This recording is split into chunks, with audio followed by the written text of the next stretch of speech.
Продолжуваат протестите на телевизија Нова во знак на револт против притисоците што специјалното јавно обвинителство ги врши врз медиумот.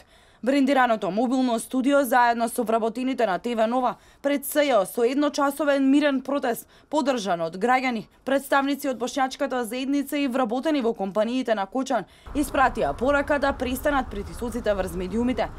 Дејан Андоновиќ, еден од представниците на уредувачкиот тим на ТВ Нова, ја оцени работата на СЈО како селективна и сите случаи кои ги отвара кон медиумите се наменски со цел да се стопира некој медиум со своето известување. Веќе 2 недели протестираме и се обидуваме да го изразиме нашиот револт против обидот за политички притисок и прогонот на нашиот собственик. Да го оценувам како селективна правда, бидејќи токму нашиот медиум е на удар, а на удар е најверојатно затоа што е многу влијателен.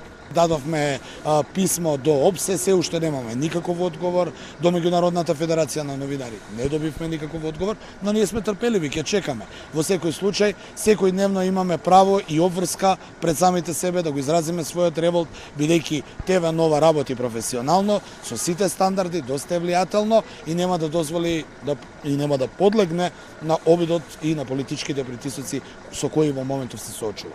Ние сме сведоци дека специјалното јавно обвинителство отвори некои случаи кон некои медиуми, меѓу кои нели ние бевме први на удар, но кон медиуми кои баш не мислат онака како што мислат одредени политички чинители, конкретно нели ударени се и уште една влијателна телевизија, но секако е селективна правда бидејќи наменски се отвараат случаите токму кога ќе затреба и токму кога треба некој медиум да се запре во своето известување за да не влијае на некој потоцна политички процеси и изборни процеси.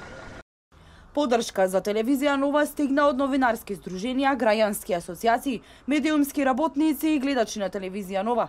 Се бара да се запре политичкиот прогон и селективното делување врз медиумите, медиумските работници, новинарите, уредниците и собствениците на медиумите.